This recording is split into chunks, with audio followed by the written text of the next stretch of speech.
We've had some exciting days in the last week, I would say, mostly good.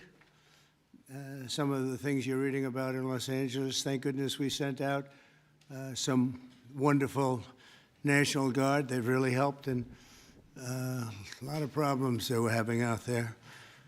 They were afraid to do anything, and we sent out the troops, and they've done a fantastic job. So I want to thank them very much. I also want to thank you for being here as we discuss one of the most exciting parts of the One Big Beautiful Bill. It is indeed a big, beautiful bill, and it's doing very well. The Trump Accounts, as they call it, pilot program, which will make it possible for countless American children to have a strong start in life at no cost to the American taxpayer, absolutely no cost. It's going to have a huge impact. I want to thank House Speaker Mike Johnson for, number one, being a great speaker, and number two, perhaps slightly less important, for being here today. Thank you, Mike. Along with Chairman Jason Smith, who's fantastic, and Representatives French Hill, August Pfluger, Blake Moore, Rob Bresnahan, and Frank Lucas. Thank you all, fellas. Thank you very much. We appreciate it very much. Thanks as well to many top business leaders from Invest America, CEO, Council. It's been a wonderful council. They've come up with some fantastic ideas. We're putting them into use. They're really the greatest business minds we have today. These men and women lead large, successful companies, and they're committed to contributing millions of dollars to the Trump account. And it's really, it's going to be something incredible for children and for their employees in many cases. Here's how the accounts work. For every U.S. citizen born after December 31st, 2024, before January 1st, 2029, the federal government will make a one-time contribution of $1,000 into a tax-deferred account that will track the overall stock market. In other words, it'll be pegged to an index that we'll pick. Right, Michael? We'll pick it. We'll pick a good one. Maybe you should be the index. I'd like to have that. These kids would be very wealthy if that were the case. That would be a good idea. I think we might do that, Michael Dell. These accounts will be private property controlled by the child's guardians, and in many cases, those guardians will be the parents. We think probably the parents will be the guardians. They'll be open for additional private contributions each year from family, friends, parents, employers, churches, private foundations, and more. This is a pro-family initiative that will help millions of Americans harness the strength of our economy to lift up the next generation, and they'll really be getting a big jump on life, especially if we get a little bit lucky with some of the numbers and the economies into the future. In addition to the substantial financial benefits of investing early in life, extensive research shows that children with savings accounts are more likely to graduate high school and college, buy a home, start a business, and are less likely to be incarcerated. Trump accounts will contribute to the lifelong success of millions of newborn babies. They are fully, and this will be very interesting, I think, for everybody to hear, they are fully funded through targeted reforms in the One Big Beautiful Bill, like the $1.7 trillion in mandatory savings, welfare reforms to stop waste and fraud, a 3.5% remittance tax, and more. And it's just a part of that. The One Big Beautiful Bill is among the most important pieces of legislation in our country's history. I don't think there's ever been anything bigger. And I think it's going to go down as certainly one of the most important things we'll ever have done. In addition to the largest tax cuts in the history of our country, including the most powerful border security measures ever, it delivers major economic relief to the American workers' families. And there are so many things. Rebuilding our military, we built it just 8 years ago we started and did a great job, but now we have to rebuild it again, plus technology change. All of a sudden, it's about drone. You know, we have a new form of warfare. It's drone warfare. So a lot of things change. We did a great job with the military, but now we're going to have to do some little tweaks, to put it mildly. And we'll be doing that, and we have it all nicely funded. I look forward to signing this into law. It's really something that we're having such an opportunity. And I have to say, he's here with us. He's a person that I've admired for a long time.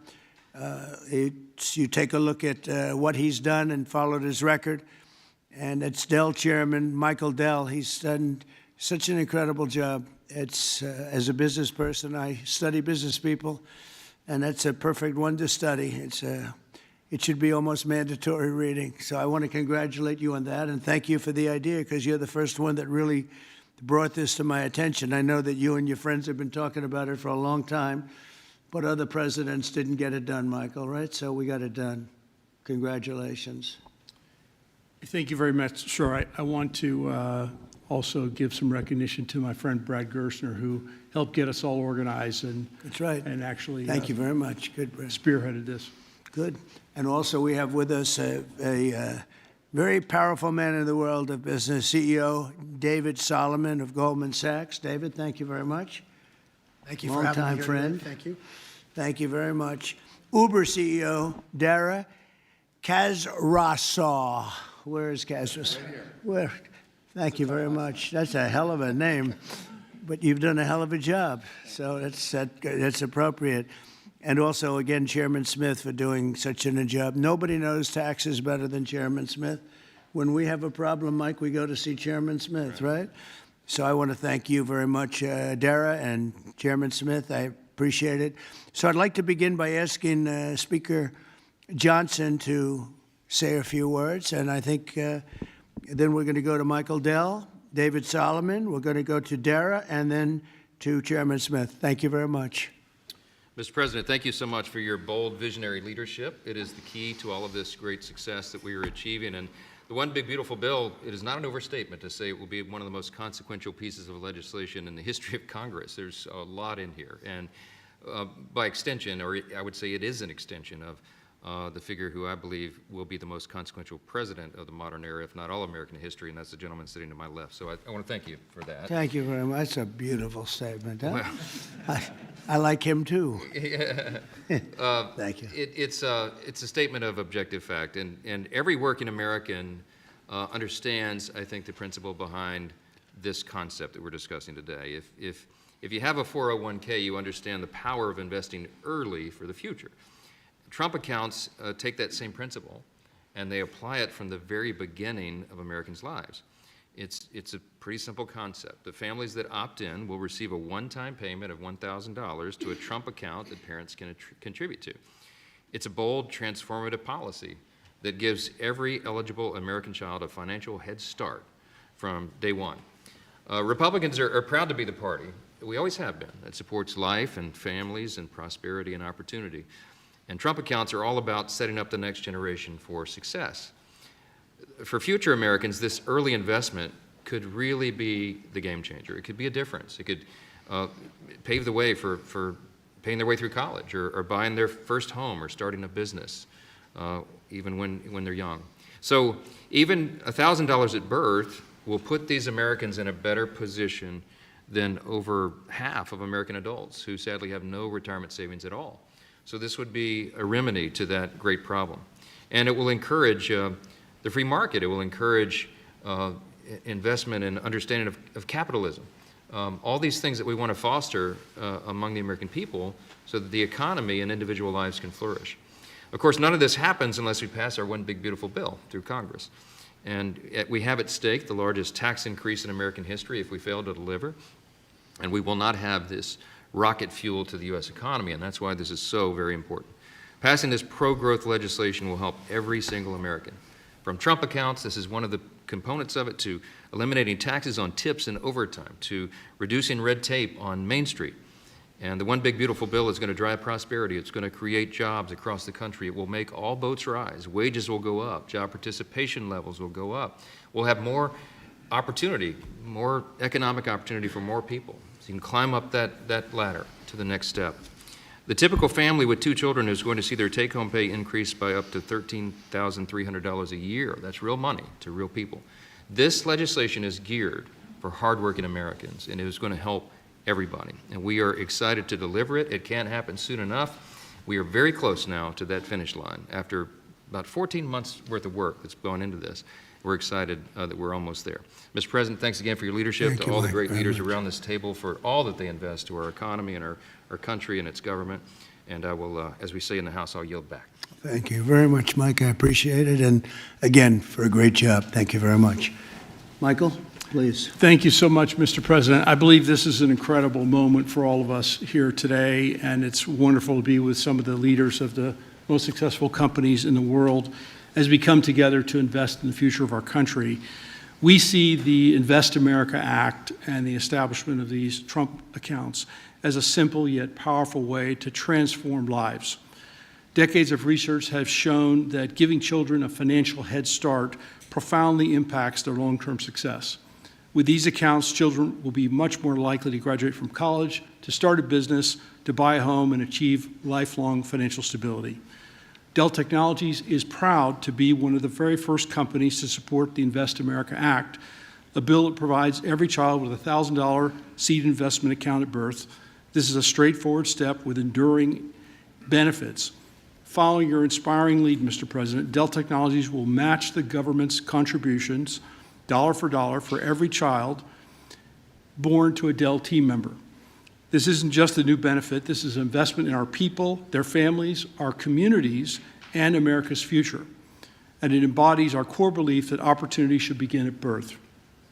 My wife, Susan, and I, also through our family foundation, have been closely studying the Invest America Act.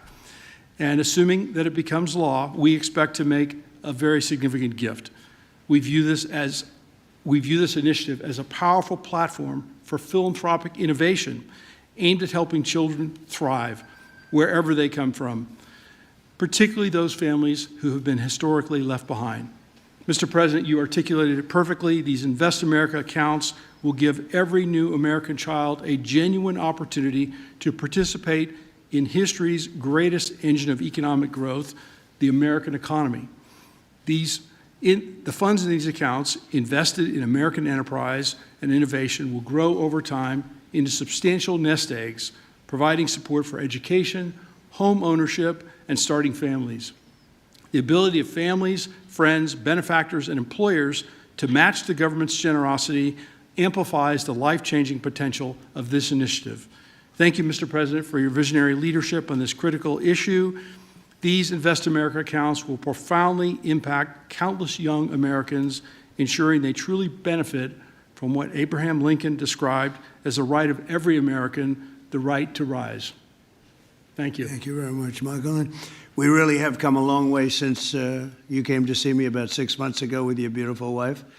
We had a nice talk. I said, that sounds pretty good. Let's think about that. And it's everybody I've spoken to about it, they can't even believe it. And because of great politicians and political leaders like we have, I think this is going to go quickly, very well and very quickly. So I appreciate it. Thank you very much. David Solomon, please. Thank you, Mr. President. I'm thrilled to be here with everyone and excited to participate in this important and timely discussion. I'd also like to acknowledge the efforts of so many in Congress on this very significant issue, and in particular the members here, and particularly the leadership of Senator Cruz and Representative Moore, who have played a big role in helping drive this forward. We also wouldn't be here today without the leadership of Brad Gerstner and Michael Dell in really having the vision, the energy, the passion, the commitment to help move this forward. So thank you both. There are many reasons why the United States has the largest and most dynamic and most innovative economy in the world. But one of the most important is the fact that our system of democratic capitalism incentivizes a culture that does not penalize people for taking risks. In fact, it incentivizes people to have a vision, to go out and attract funding that's necessary to make their vision a reality. It is no mistake that many of the most important and innovative companies in the world today started in a parent's garage or on a college campus or in any one of a number of unlikely places in the United States. One of my worries is that our current and future generations of young people don't fully appreciate and aren't as educated as well as they can be on markets and capitalism. And while capitalism is not perfect, it helps fuel the American dream. This initiative gets at the core of binding those future generations to the benefits and the potential of America's great companies and markets. Early childhood investments have far-reaching benefits, and Goldman Sachs is proud to support this initiative. This is an exciting opportunity for public-private partnership and for both communities and companies to invest in young people, the future of America. Once we see the Invest in America Act signed into law, Goldman Sachs would be excited to further support this Invest in America initiative. We believe passionately in our capital markets. They're an enormous competitive strength for the United States, and we know that our economy's future vitality is dependent on young people understanding the power of investing for the long term and sharing in the benefits of ideas that bring value to the lives of people around the world. Thank you, Mr. President, for helping drive this forward, and I look forward to continued partnership on this effort. Thank you very much, David. Dara, please. Thank you.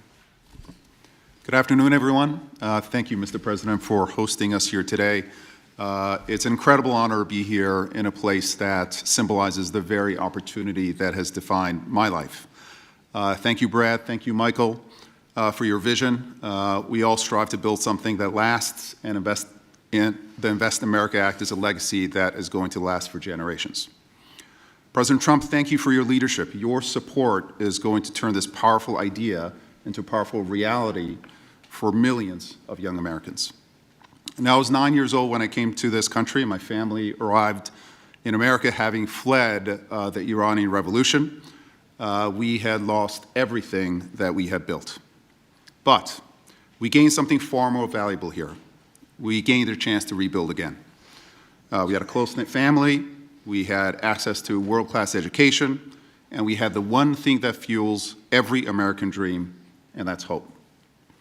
So what if we could bottle up that hope? What if we could give that same power of hope, real, tangible hope that comes from having a stake in your own future and a stake in the best companies in the world to every single child that's born in this country? That's the promise of the Invest America Act. It's not just an account, it's a launch pad.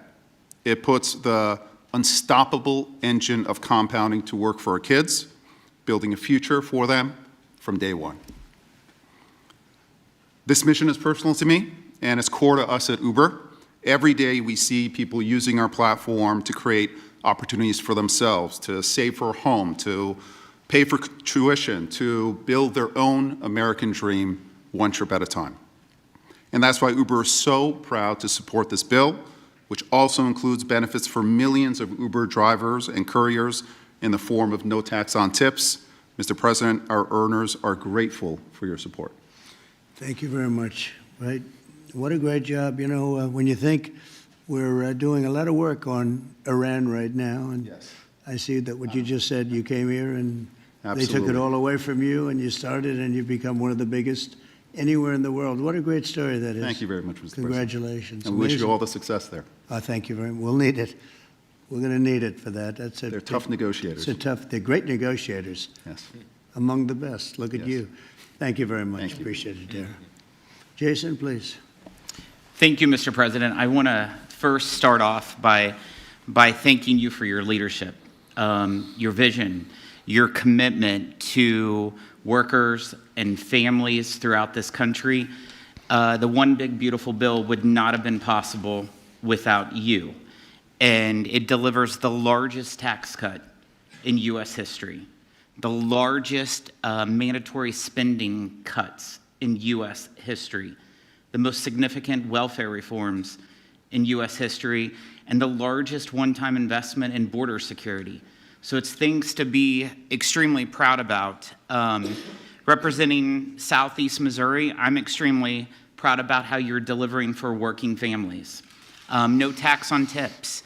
A waitress like the waitress in Nevada that talked to you about no tax on tips, and the other 4 million tipped employees in the country, they will see an extra $1,700 in their paycheck because of the no tax on tips. That's significant for someone who's just trying to put food on their table and clothes on their backs. The linemen working overtime to restore power will get an additional $1,750 into their paycheck. Seniors will get $72 billion in tax cuts. The Trump investment accounts will be a game changer for new parents, even before their newborn baby can walk or talk. Their child will have money saved to one day learn a trade, start a business, or to buy a home. Every child born under this policy will have a better shot at a future.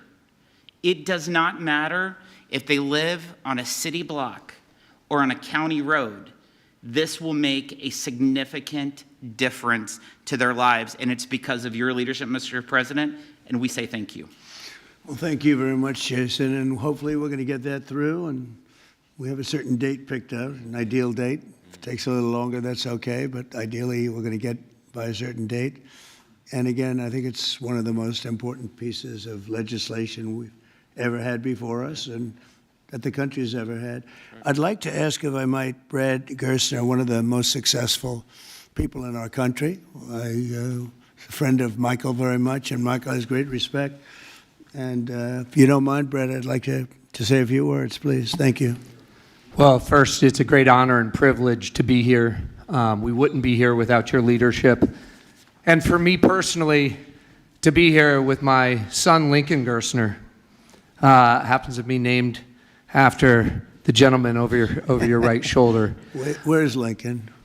Well, he's a good-looking guy. He's much better looking than you. What happened? Hey, we all want our kids to be better than ourselves. But it was around our small kitchen table that this idea was really born. I started off like Jason Smith in a small rural town in Indiana. My dad had lost everything in 1978 trying to start an auto parts company, and the Japanese were tearing apart our auto industry. We had double-digit interest rates and inflation. Our family mortgaged the house to keep the company going and ultimately lost everything. So I know a little something about starting with nothing. And I know what it felt like that first time you had a little skin in the game, where you thought you had a shot. You went from nothing to something. And like Dara said, that is the great story of America. The promise that there's mobility, the promise we can move up that ladder. But today, we've moved to a society of dependency, right? I saw somebody answer the White House's tweet on this today by saying the answer to socialism is more capitalism. This is more capitalism. This is aligning every child in America with the upside of free markets and the benefits. And that is your Main Street agenda, Mr. President. No tax on tips, that doesn't help rich folks. That helps the people who feel left out and left behind. No tax on overtime, no tax or deduction on Social Security, and the Trump accounts, right, that everybody in this room are here and we've been working so hard on, but would never come to fruition without your leadership. Those will change the game forever. It makes America an ownership society again, because all of those kids will see the benefit of compounding. If you start with $1,000 and $750 is added a year by parents, grandparents, by churches, by the companies in this room who will all contribute to the accounts of the kids of their employees, by the great philanthropists in America. I think $750 is a low estimate per year. I think so. But if you do that, by age 18, Mr. President, these are worth $50,000. By age 30, they're worth $175,000. And if you do it every year of your life, at age 50, they're worth $1 million. You are giving the shot for every American to feel like they're in the game again, part of America with that economic mobility, that dream that led Michael Dell to start Dell Computer in his dorm room, Dara to feel like he had a shot after coming here from Iran, and a couple poor kids from Missouri and Indiana to make it to where we are today. So thank you for your leadership. This would not happen without the reconciliation bill and the work of the many in this room, but spearheaded by the Speaker and Jason Smith, the big, beautiful bill. This is the vehicle to get the Invest America Act passed. So thank you, sir. Oh, thank you very much, Brad. Great job. And nobody knew I was going to call you. He might have done the best job of the group. I've got to think about that, Mike. Good recommendation, Michael.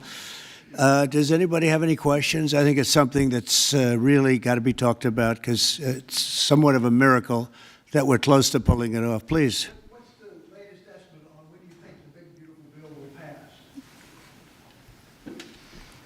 We put Independence Day as a self-imposed deadline, and we certainly hope, I believe, we can still meet that. It's up to the Senate. The bill's in the Senate's hands now, but spoke with Leader Thune as recently as last night. He's feeling very optimistic. You see the Senate going through the same deliberations we went through in the House, except we had 14 months to do it. They've got a truncated time period to get that done. But as you all know, I've encouraged my dear friends and colleagues over there, don't modify it too much, because we've got a very delicate balance that we reached, and it took us a long time to get there, and we don't want to upset that balance too much. So they're putting their fingerprints on it. I hope it'll be a light touch, and they'll send it back, and we'll get this thing done and get to the president's desk. And really, we have tremendous spirit. I've never seen anything like it. There's just an unbelievable, we'll always have a couple of people. I don't want to use the word grandstanders. I'd never use such a word, but you'll always have that a little bit. But maybe you won't even have that. Who knows? There's tremendous spirit for this bill. I think like we haven't seen very much, Jason, right? We haven't seen too much. So I think it's going to go pretty quickly. With Prime Minister Netanyahu, you just mentioned Iran. Did you discuss Iran? Very Did you well. discuss We discussed a lot of the things. Gaza war? Yeah, we discussed a lot of things, and it went very well, very smooth. We'll see what happens. You know, we're trying to do something with a country we just spoke about, Iran. I think you should negotiate this. You might be better. I think I'm going to send you today. What a good idea. This could have been the idea of the day. We'll have Dara get up and negotiate. They are good negotiators, but they're tough. Sometimes they can be too tough. That's the problem. So we're trying to make a deal so that there's no destruction and death. And we've told them that, and I've told them that, and I hope that's the way it works out, but it might not work out that way. We'll soon find out. Yeah, please. In 2020, when you were talking about unrest in American cities, you said, quote, "We have to go by the laws. We can't call in the National Guard unless we're requested by a governor." What changed now? Why is this situation different to not consult with Governor Newsom about this? Well, the biggest change from that statement is we have an incompetent governor. So I talked about governors, but I didn't talk about, he's an incompetent governor. Look at the job he's doing in California. He's destroying one of our great states. And if I didn't get involved, if we didn't bring the Guard in, and we would bring more in if we needed it, because we have to make sure there's going to be law and order. You had a disaster happening. And they now admit it was a disaster. I watched the chief yesterday, who's a good man, by the way, and he said, "Wow, we're lucky we did this because they were overwhelmed. You saw what was happening." So we did the right thing. Everybody agrees to that. But you have a governor who let the city burn down, didn't want water to be sent down to him. And I sent billions of gallons of water. I wanted to do it in the first term. He wouldn't do it over. I don't know. They have environmental reasons, but there were no environmental reasons. I think it's just a political philosophy. But it's lucky for the people in Los Angeles and in California that we did what we did. We got it just in time. It's still simmering a little bit, but not very much. Yeah, please. Have you gotten... A crime has he committed? I think his primary crime is running for governor because he's done such a bad job. What he's done to that state is like what Biden did to this country. And that's pretty bad. It's the wrong philosophy. Thousands, hundreds of thousands of illegal immigrants, many of them prisoners. They're taking up your health care. They're taking up your space in schools. They're taking up your hospital. And in many cases, they're criminals. And we have to do something about it, and we're doing something about it. I want to thank the incredible patriots of ICE and Tom Homan, who has been incredible, and Kristi Noem, likewise incredible. The job they're doing, and it's like an unforced error. There was no reason for this. 21 million people were allowed into our country, and many of those people were criminals, and it's a shame. It's a shame, but we're getting them out, and I will say, I think it's a 95-5 issue, just like so many other issues, 95-5. And the Democrats lost an election in a landslide because they're on the wrong side of the issues. I mean, it's not even conceivable that somebody would do the kind of things that he did. And then, you know, you talk about projects. They want to build a train going from San Francisco to L.A., and it's costing hundreds of billions of dollars more than they thought it was going to cost. It's not even believable. To Brad and to people sitting here, would you believe that a train it was going to cost X dollars, and it might be 100 times X. Would have paid for this for about 50 million American children. You're right. You're 50 right. million American children instead of a 3-mile train track that never got built. We could have put Lincoln in charge with no experience. He would have done a good job. I guarantee you that. All right, please, Peter. Mr. President, have you gotten an Yeah, update Peter, from Peter, your Peter, go ahead. negotiating? Thank you, President Trump. So it seems like Gavin Newsom likes the attention that he's getting right now from I do, you. yeah, I think It he seems like likes he does. If you look at recent history, somebody who was running for president, you, who got arrested and had a mugshot, you could make the argument that politically that wound up helping you. Are you worried at all at this moment that talking about him getting arrested could be helpful to his political prospects? Because a lot of people think he wants to be sitting right where you are. Well, in my case, it was a witch hunt, and everybody knew it. And I was able to explain that during the process. Otherwise, I wouldn't be sitting here right now. And it was a total witch hunt. It's proven to be a witch hunt, and you see what's happened. In his case, it really is very obvious. You look at what's happened between the fires, I could name 10 things right now. We talk about the trains. We talk about all of the costs in California. You talk about all of the people that are flowing in, destroying life for everyone else. So no, I don't think it's going to help him. I think it's actually very bad for him. And right around the time that we were walking in here, the governor and the state attorney general said that they're going to sue you for sending the National Guard in. They're saying there's no invasion, there's no rebellion. The president is trying to manufacture chaos and crisis on the ground for his own political ends. Federalizing the California National Guard is an abuse of the president's authority under law. Well, But- you know, it's interesting.